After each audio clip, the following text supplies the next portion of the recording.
जय हिंद। आज की क्लास में हम लोग भूगोल विषय के कुछ महत्वपूर्ण लघु उत्तरीय प्रश्नों पर चर्चा करेंगे। ये सारे प्रश्न परीक्षा के दृष्टिकोण से बड़ा ही महत्वपूर्ण है। इनमें से अधिकांश प्रश्नों को बिहार बोर्ड इंटरमीडिएट की परीक्षा में पूछा जा चुका है। तो आइए प्रारंभ करते हैं। पहला प्रश्न है, ऊर्जा के नवीकरणीय एवं अनवीकरणीय स्रोत में अंतर लिखें। ऊर्जा के नवीकरणीय एवं अनवीकरणीय स्रोत में अंतर लिखें। अब उत्तर लिखेंगे, ऊर्जा के नवीकरणीय स्रोत उस स्रोत को कहते हैं जिसे एक बार उपयोग करने के बाद उसकी उपयोगिता समाप्त नहीं होती है, बल्कि जिसे बार बार प्रयोग में लाया जा सकता है, जैसे सौर ऊर्जा, पवन ऊर्जा। इसके विपरीत ऊर्जा के ऐसे स्रोत जिसे एक बार प्रयोग करने के बाद उसकी उपयोगिता समाप्त हो जाती है, उसे पुनः उपयोग में नहीं लाया जा सकता है, जैसे कोयला, पेट्रोलियम। अगला प्रश्न है, भारत के प्रमुख नाभिकीय ऊर्जा केंद्रों का नाम लिखें। भारत के प्रमुख नाभिकीय ऊर्जा केंद्रों का नाम लिखें। आपका उत्तर होगा, भारत के प्रमुख परमाणु ऊर्जा केंद्र निम्नलिखित हैं। Number 1, Tarapur atomic power station, जो महाराष्ट्र के तारापुर में है। कुडनकुलम न्यूक्लियर पावर स्टेशन, यह तमिलनाडु के कुडनकुलम में है। राजस्थान एटॉमिक पावर स्टेशन, यह राजस्थान के कोट्टा में है। कैगाग एटॉमिक पावर स्टेशन, यह कर्नाटक के कैगा में है। काकरापारा एटॉमिक पावर स्टेशन, यह गुजरात के काकरापारा में है। नरोड़ा एटॉमिक पावर स्टेशन, यह उत्तर प्रदेश के नरोड़ा में है। मद्रास एटॉमिक पावर स्टेशन, यह तमिलनाडु के कलपक्कम में है। ये भारत के प्रमुख 7 परमाणु ऊर्जा घर हैं। अगला प्रश्न है, भारत के प्रमुख कोयला उत्पादक क्षेत्र का विवरण दीजिए। भारत के प्रमुख कोयला उत्पादक क्षेत्र का विवरण दीजिए। आपका उत्तर होगा, भारत के प्रमुख कोयला उत्पादक क्षेत्र है छत्तीसगढ़ में तालचेर, संभलपुर, सुंदरगढ़। झारखंड में झड़िया, बोकारो, उत्तरी करणपुरा, दक्षिणी करणपुरा। मध्य प्रदेश में सिंगरौली, सुहागपुर, पत्थरखेरा। तेलंगाना में सिंगरैनी, तंदूर और सस्ती। पश्चिम बंगाल में रानीगंज। ये भारत के प्रमुख कोयला उत्पादक क्षेत्र हैं। अगला प्रश्न है, भारत में प्रमुख लौह अयस्क उत्पादक क्षेत्रों का विवरण दीजिए। भारत में प्रमुख लौह उत्पादक क्षेत्रों का विवरण दीजिए। आपका उत्तर होगा, भारत के प्रमुख लौह अयस्क उत्पादक क्षेत्र हैं। भारत के प्रमुख लौह अयस्क उत्पादक क्षेत्र हैं ओडिशा में गुरु महिषानी, सुलायपत, बादाम पहाड़, बुनाई, किरीबुरु। छत्तीसगढ़ में बैलाडीला, रावघाट श्रेणी, दल्ली राजहरा। झारखंड में नोवामंडी तथा गुआ। कर्नाटक में संदूर हासपेट क्षेत्र, कुद्रेमुख, शिवमोगा। अगला प्रश्न है, भारत में पवन ऊर्जा के विकास पर टिप्पणी लिखिए। भारत में पवन ऊर्जा के विकास पर टिप्पणी लिखिए। आपका उत्तर होगा, पवन ऊर्जा का नवीकरणीय, स्वच्छ और सुरक्षित स्रोत है। भूपटल के उन भागों में जहां वर्ष के अधिकांश दिनों में तीव्र गति से हवाएं चलती है, पवन ऊर्जा के उत्पादन के लिए उपयुक्त क्षेत्र माना जाता है। इन्हीं क्षेत्रों में पवन चक्की के माध्यम से पवन ऊर्जा का उत्पादन किया जाता है। पवन ऊर्जा के उत्पादन में भारत का विश्व में 6ठा स्थान है। भारत के प्रमुख पवन ऊर्जा उत्पादित क्षेत्र कच्छ का रण, गुजरात का ओखा, राजस्थान में जैसलमेर, सुंदरवन का डेल्टा। महाराष्ट्र के रत्नागिरी क्षेत्र, तमिलनाडु के तुतीकोरिन क्षेत्र, जम्मू कश्मीर के जम्मू कश्मीर में या लद्दाख? अगला प्रश्न है, दामोदर बेसिन में स्थित कोयला क्षेत्रों का नाम लिखें। दामोदर बेसिन में मतलब दामोदर नदी घाटी में कोयला का जो क्षेत्र है उसका नाम लिखना है। आपका उत्तर होगा दामोदर बेसिन के प्रमुख कोयला क्षेत्र हैं रानीगंज, झड़िया, बोकारो, राजमहल, उत्तरी करणपुरा, दक्षिणी करणपुरा और औरंगाबाद। अगला प्रश्न है, लोहा इस्पात उद्योग किसी देश के औद्योगिक विकास का आधार है, क्यों? लोहा इस्पात उद्योग किसी देश के औद्योगिक विकास का आधार है, क्यों? उत्तर होगा लोहा इस्पात उद्योग किसी देश के औद्योगिक विकास का आधार है क्योंकि लोहा इस्पात उद्योग एक आधारभूत उद्योग है। यह किसी भी उद्योग को स्थापित होने में सहायक का काम करती है। सभी छोटे बड़े मशीन तथा उसके पार्ट पुर्जा लोहा इस्पात के बने होते हैं, इसलिए कहा जाता है लोहा इस्पात उद्योग औद्योगिक विकास का आधार है, क्योंकि यदि लोहा इस्पात नहीं होता तो किसी भी उद्योग की स्थापना संभव नहीं होती। इन्हीं कारणों से कहा जाता है कि लोहा इस्पात उद्योग आधारभूत उद्योग है। अगला प्रश्न है, भारत में सूती वस्त्र उद्योग के 2 सेक्टर का नाम लिखिए। भारत में सूती वस्त्र उद्योग के 2 सेक्टर का नाम लिखिए। आपका उत्तर होगा भारत में सूती वस्त्र उद्योग के 2 सेक्टर हैं। नंबर 1 संगठित सेक्टर। इस सेक्टर में सूती वस्त्र मिलों में सूती धागा व सूती वस्त्रों का निर्माण आधुनिक मशीनों की सहायता से किया जाता है। नंबर 2 है असंगठित सेक्टर, जिसे विकेंद्रित सेक्टर भी कहते हैं। इस सेक्टर में हथकरघा तथा विद्युत करघों से छोटे स्तर पर सूती वस्त्र और सूती धागा का निर्माण होता है।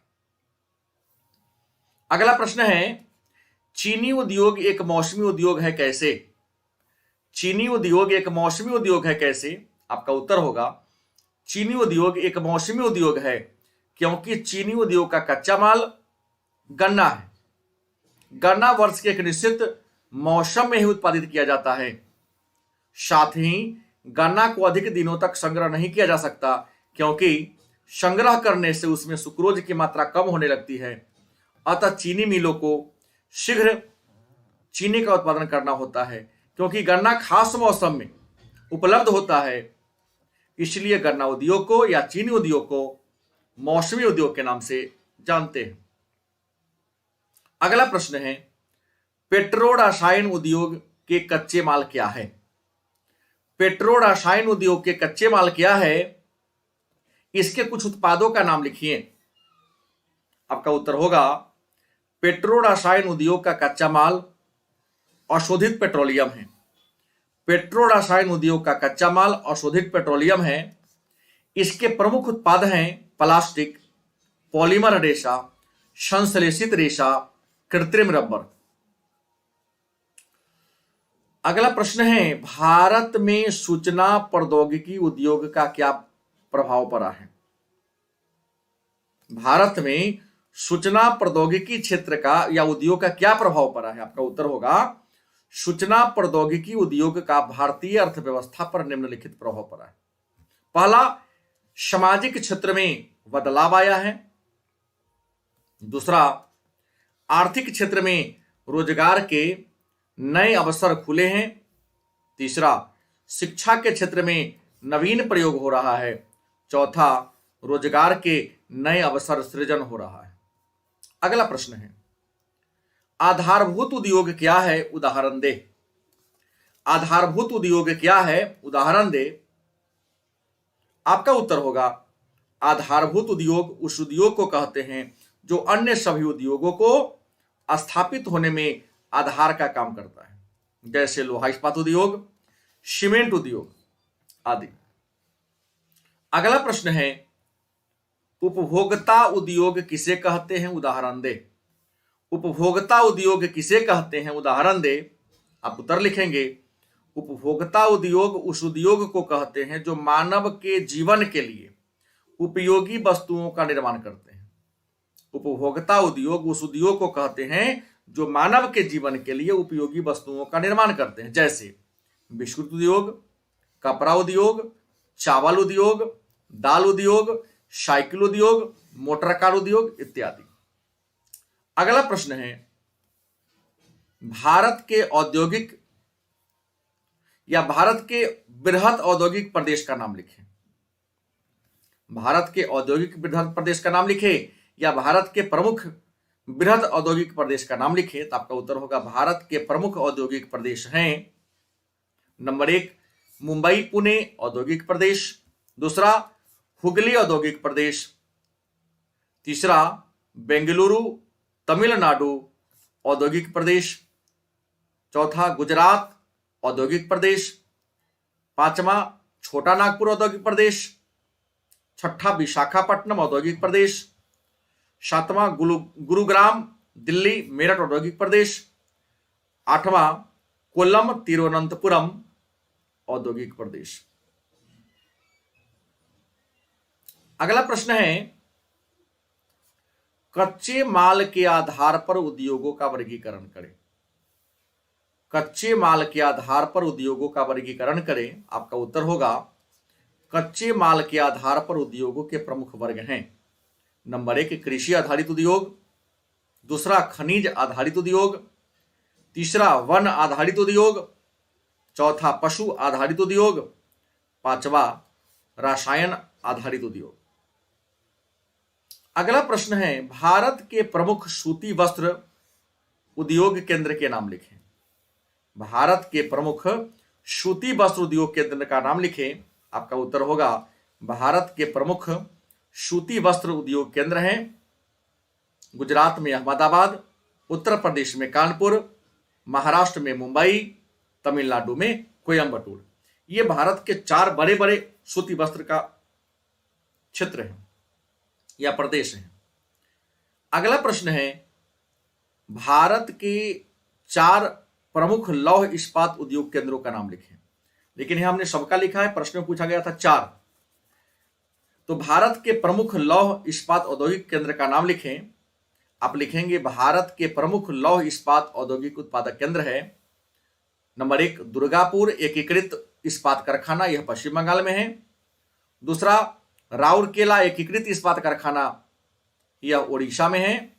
तीसरा भिलाई एकीकृत इस्पात कारखाना छत्तीसगढ़ है। चौथा बोकारो इस्पात कारखाना झारखंड में है। पांचवा Indian iron and steel company Paschim Bangal में है। छठा विशेष एवं मिश्र इस्पात कारखाना पश्चिम बंगाल के दुर्गापुर में है।